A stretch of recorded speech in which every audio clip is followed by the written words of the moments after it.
காசுக்கு 2 அடைக்கலான் குருவிகளை விற்கிறார்கள் அல்லவா? ஆயினும் உங்கள் பிதாவின் சித்தமில்லாமல் அவைகளில் ஒன்றாகிலும் தரையிலே விழாது. உங்கள் தலையில் உள்ள மயிரெல்லாம் எண்ணப்பட்டிருக்கிறது.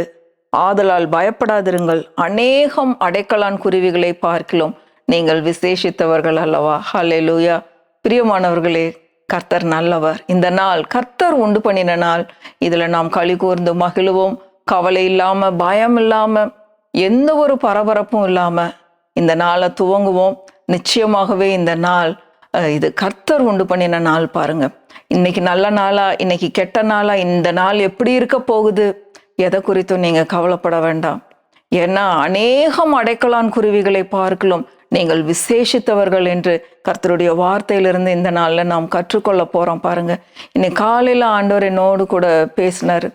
என்னன்னா, இந்த மத்தேயு 10வது அதிகாரம் 29வது வசனம் படிச்சுக்கிட்டு இருக்கும்போது, ஒரு குருவி கூட, நம்ம சாதாரணமா பார்க்குற குருவிகள் 5 அடைக்கலான் குருவிகள் அவ்வளோ சீப்பான ரேட்டுக்கு கிடைக்குதான். 2 காசுக்கு 5 குருவிகள் கிடைக்குதான்.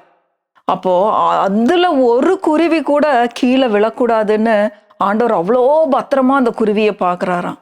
ஒரு சாதாரண ஒரு சின்ன ஒரு பறவை பாருங்க, குட்டி குருவி, அந்த குருவி கீழே உழுகக்கூடாதுன்னு ஆண்டவர் அவ்வளோ கவலை உள்ளவரா இருக்கிறாராம்.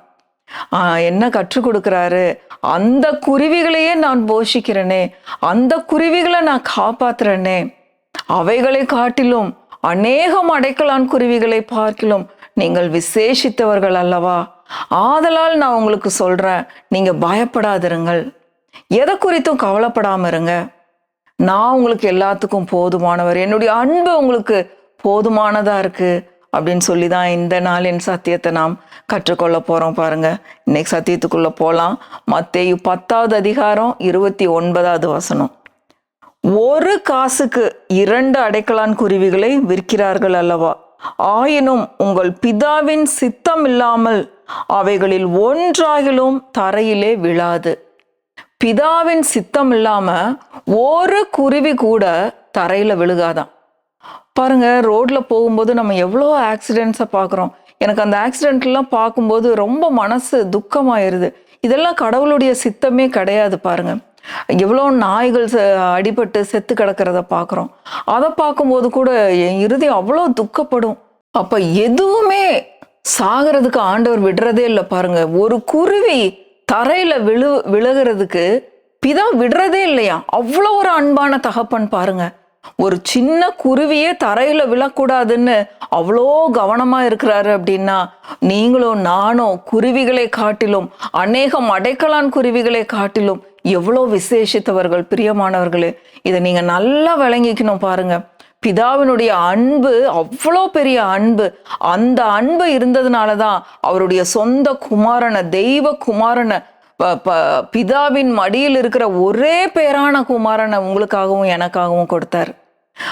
இதை காட்டிலும் தம்முடைய ஒரே பேரான குமாரனையே நம்மளுக்காக கொடுத்தாரு. அதை விட வேற என்ன பிதா செய்ய முடியும்? அப்புறம் ஒரு குருவியே கீழே விழுகக்கூடாதுன்னு கருத்துள்ளவர் உங்களையும் என்னையும் காப்பாத்துறதுல அவர் எவ்வளோ கருத்துள்ளவரா இருப்பாரு. ஏன் ஆண்டவர் ஜெபத்தை கேட்க மாட்டேங்கிறாருன்னு இவ்வளோ ஈஸியா நம்ம பேசிடுறோம்.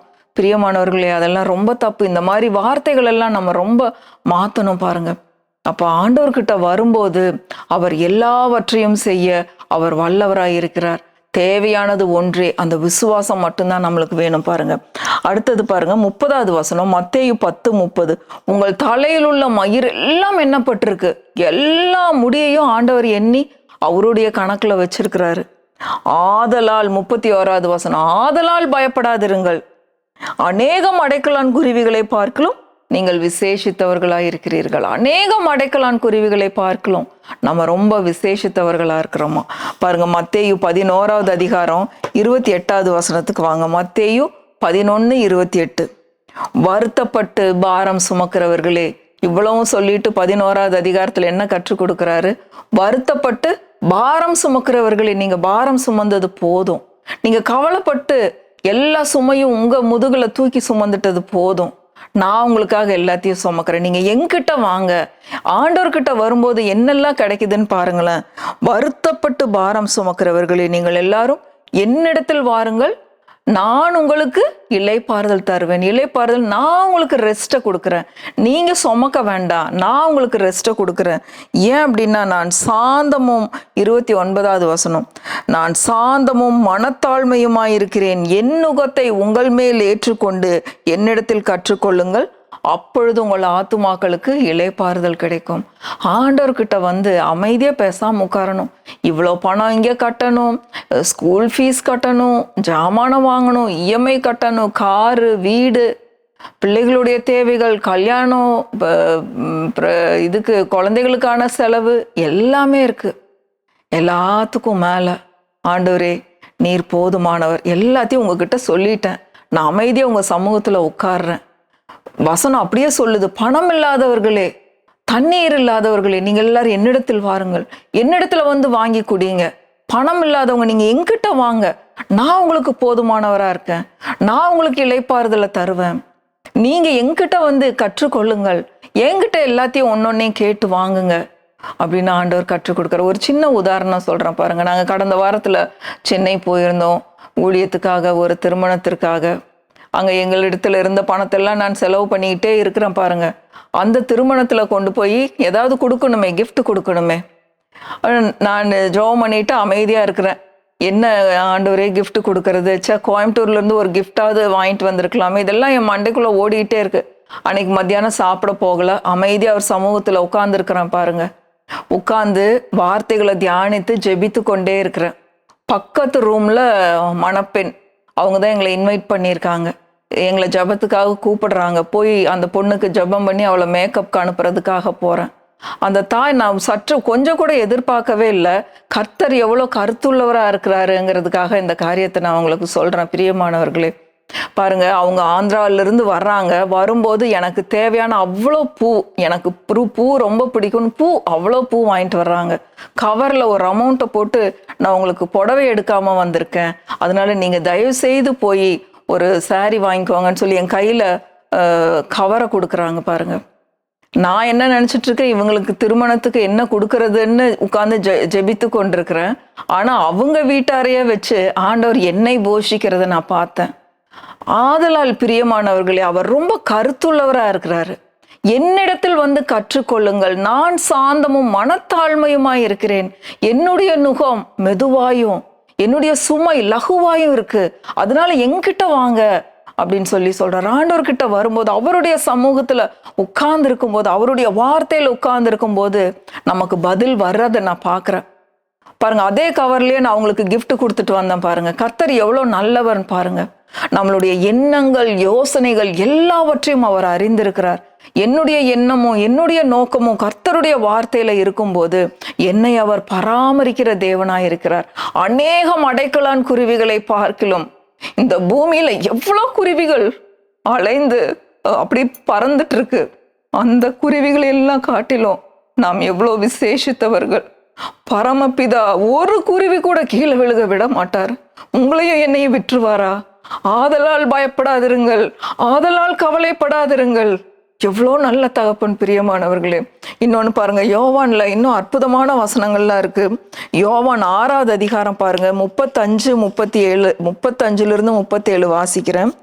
யோவான் 6வது அதிகாரம் 35வது வசனம் பாருங்க. இயேசு அவர்களை நோக்கி, ஜீவ அப்பம் நானே, என்னிடத்தில் வருகிறவன் ஒரு காலும் பசி அடையான், என்னிடத்தில் விசுவாசமாயிருக்கிறவன் ஒரு காலும் தாகம் அடையான். எப்படியெல்லாம் ஆண்டவர் வசனத்தை வச்சிருக்காருன்னு பாருங்க. நீங்கள் என்னை கண்டிருந்தும் விசுவாசியாமல் இருக்கிறீர்கள் என்று உங்களுக்கு சொன்னேன். பிதாவானவர் எனக்கு கொடுக்கிற யாவும் என்னிடத்தில் வரும், என்னிடத்தில் வருகிறவனை நான் புறம்பே தள்ளுவதில்லை. அவர்கிட்ட வர்ற யாரையும் அவர் புறம்பே தள்ளுவதில்லை. அவர் பாரபட்சம் காட்டுகிற தேவன் அல்ல. பறவைகளை போஷிக்கிறவர். உங்களையும் என்னை இந்த காலை வேளை அவர் விட்டு விட மாட்டார், மறந்து விட மாட்டார். அவருடைய அன்பு மகா பெரியது பிரியமானவர்களே.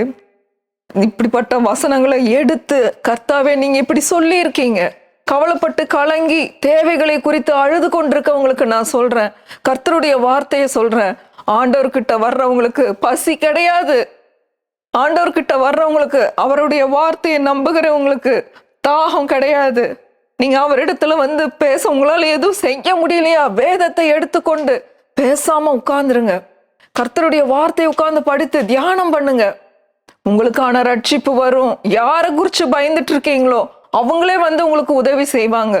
இதை நான் ஒவ்வொரு காரியத்திலையும், என்னுடைய ஒவ்வொரு தேவையிலையும் நான் கர்த்தருடைய அன்பை ருசி பார்த்தவளா வர்றேன். பிரியமானவர்களே, தேவைகளை குறித்து பயப்படாதீங்க. உங்களுக்காக கவலைப்படுகிற ஒரு நல்ல தகப்பன் பரலோகத்துல இருக்கிறார். எந்த ஒரு பறவையும் கீழே விழுகிறதுக்கு அவர் விடாத தேவன். உங்களையும் என்னையும் கீழே விழுறதுக்கு, வெட்கப்படுறதுக்கு அவர் விட்டுருவாரா? அவர் கைவிடாத நல்ல தகப்பன். பிரியமானவர்களே, அவர்கிட்ட வர்ற யாரும் ஜீவ அப்பம் நானே, ஜீவ தண்ணீர் நானே. இன்னும் 7வது அதிகாரத்துல ஒரு வசனம் இருக்கு பாருங்க, யோவான் 7:37. பின்னாடி லைன் வாசிக்கிறேன். ஒருவன் தாகமாயிருந்தால் என்னிடத்தில் வந்து பானம் பண்ண கடவன். வேத வாக்கியம் சொல்லுகிறபடி என்னிடத்தில் விசுவாசமாயிருக்கிறவன் எவனோ அவன் உள்ளத்திலிருந்து ஜீவ தண்ணீர் உள்ள நதிகள் ஓடும். ஹல்லேலூயா. நீங்க விசுவாசிக்கும் போது உங்ககிட்ட இருந்து ஜீவ தண்ணீர் ஓடும். ஆண்டவர் உங்களுக்கு ஜீவ தண்ணீரை கொடுக்க அவர் ஆசையுள்ளவராய் இருக்கிறார். பிரியமானவர்களே, அதனால எனக்கு இது இல்லையே, எனக்கு அது இல்லையே, எது இல்லாததை குறித்து கவலைப்படாதீங்க. குருவியை பார்த்துக்கோங்க, குருவியை நினைச்சுக்கோங்க. அந்த குருவியை பார்க்கும்போது இந்த குருவியவே ஆண்டவர் கீழே விட மாட்டாரு, என்ன கீழே விட்டுருவாரா? இது கர்த்தர் இந்த காலை வேளையில் என்னோடு கூட பேசும்போது எனக்கு அப்படி ஒரு அபிஷேகத்தினால நான் நிரப்பப்பட்டேன். அவருடைய வார்த்தைகளை படிக்கும்போது அவ்வளவு ஒரு ஆனந்தம். பிரியமானவர்கள், இப்படிப்பட்ட நல்ல தகப்பன் உங்களுக்கும் இருக்கிறாரு. வார்த்தையை எடுத்துக்கொண்டு அவரிடத்துல போங்க. உங்கள் தேவைகளை எல்லாம் அவர் சந்திப்பார். உங்களுக்கு சந்தோஷம், சமாதானம் உண்டாயிருக்கும். நீங்க வெட்கப்பட்டு போக மாட்டீர்கள். நீங்கள் ஆசீர்வதிக்கப்பட்டவர்கள். கர்த்தர் நல்லவர், அவரை துதியுங்கள். அவர் கிருபை என்றும் உள்ளது. ஆமென், ஆமென், ஆமென்.